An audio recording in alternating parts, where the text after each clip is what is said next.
All right, folks, we're going to run through part 2 of our 2-part series of how to properly use our Victron charge controller.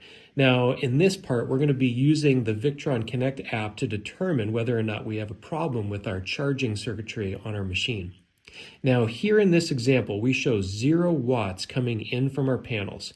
And if we see that, one of two things is going on. We might have an issue with our panel, or the machine is fully charged. In this case, we've got a battery voltage that is just under 24 volts. So really, if this is a sunny day, then those batteries should be charging and we should show wattage coming in from our solar panel.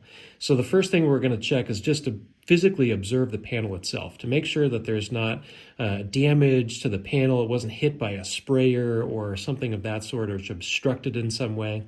And if that all looks good, the next thing we'll do is we'll pop open the hood to our machine and we'll look at where the panel leads come in through the hood of the machine.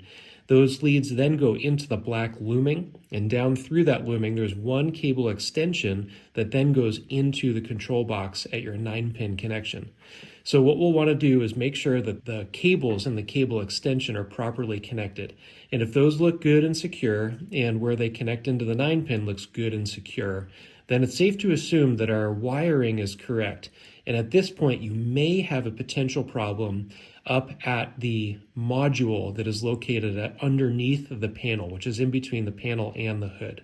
At that point, give your dealer a call or Hydroside, and we'll be happy to help. Now, if we have a problem where we have the inverse, where we have solar wattage coming in, but the battery voltage is low and we're not getting amperage coming into the batteries themselves, the next thing we'll want to troubleshoot will be the charge controller itself.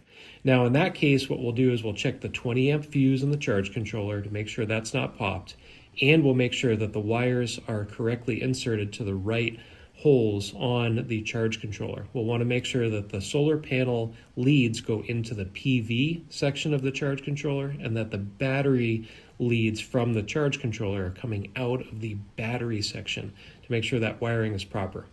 Now, it's very rare. There can be a bad charge controller. Things happen.